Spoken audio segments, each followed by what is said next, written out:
What's up everyone, it's Tube and welcome back to another Pokemon coverage video. Now, in a previous video, I talked about what Zygarde is, what its different forms are, and probably how its transformations work, but I left a few things out that I wanted to cover in a future video, such as going in depth about Zygarde's different forms in what could be Pokemon Z. So here's Zygarde in line with its other forms. It shapeshifts into these different forms by using different amounts of its cells, allowing it to transform into a dog, a serpent, or a tyrant.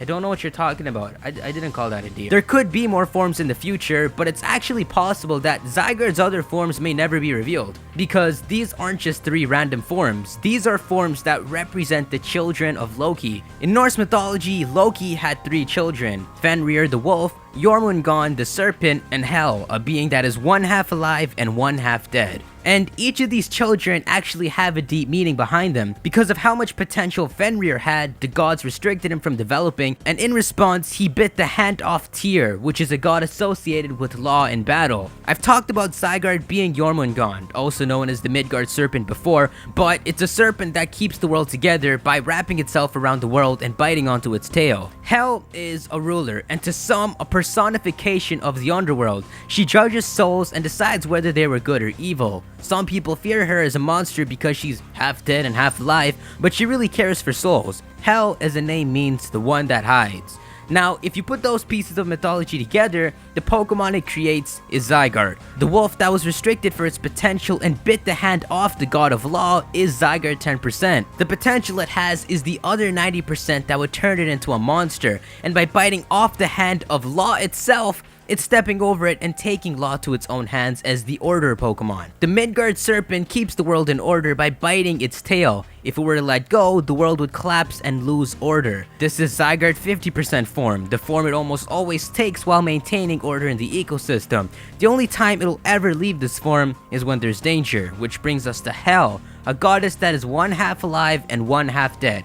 She's one that hides in the shadows until it's time to come.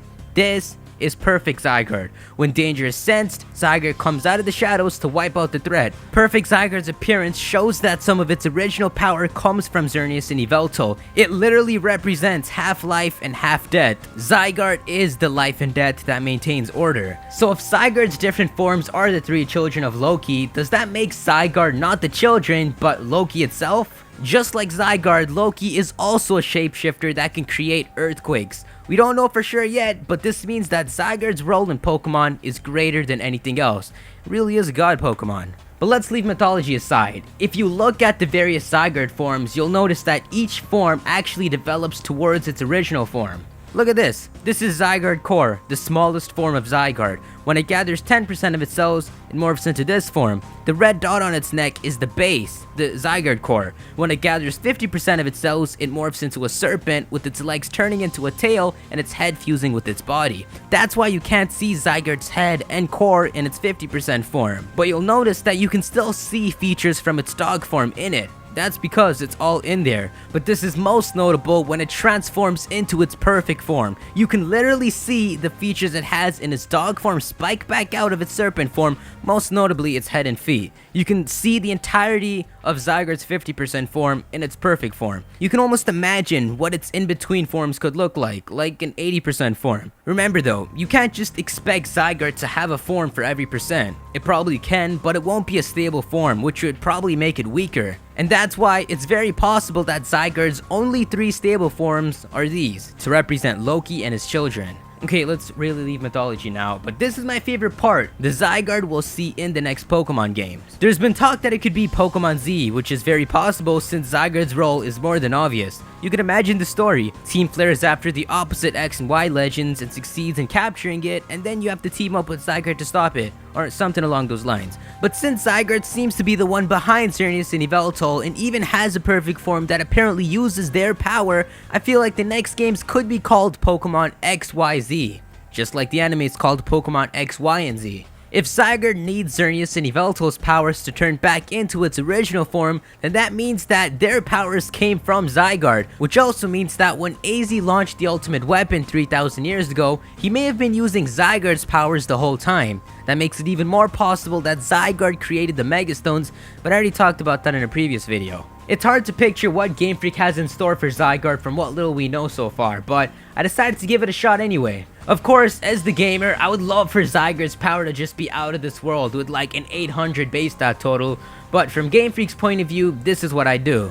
This is 10% Zygarde. When it comes to their power percentage, it doesn't necessarily mean that Zygarde has 10% of its strength. It's weaker, but not severely weaker. That's why I feel like it'd have a base stat total of 500, the equivalent of a strong uncommon Pokemon. Its two strong suits are attack and speed. Its defenses, special attack, and HP are much lower because it's not made to take hits. Zygarde only goes into this form rarely to travel far distances when danger is sensed. Because of its ability to shapeshift and travel quickly, I'd see it with an ability like Regenerator. Of course, Strong Jaw, Tough Claws, or even Speed Boost could also fit it, but because of how this form is about swiftness and defenseless power, I feel like Regenerator best fits it. Comparing this to its normal form, you can see that as it gains more of its cells, it would sacrifice its speed to strengthen all of its stats. And following that, when it absorbs all of its power again, it would become much slower, but turn into a godly tank. Its HP, attack, and defenses are all high, while its speed and special attack are still good, but not as strong. Perfect Zygarde makes perfect sense to have the ability we've been talking about since X and Y came out, the ability to invert weaknesses. Zygarde's home in X and Y is located right beside the only location that you can inverse battle in.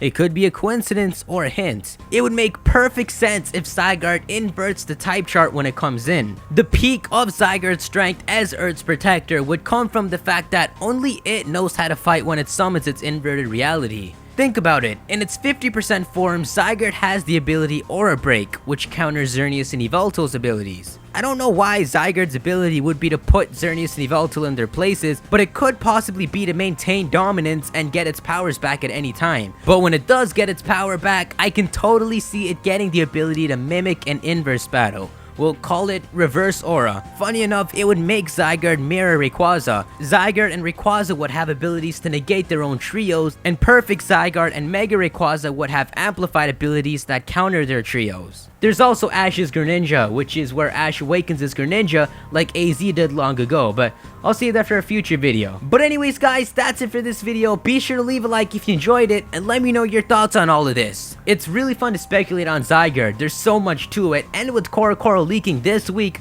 there's gonna be even more. But with that, I'll see you guys in the next video.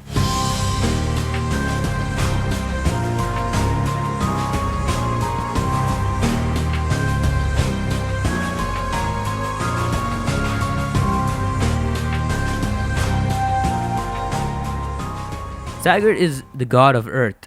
Arceus is the god of the universe, despite the fact that he's useless. Freaking guard, he's the real god.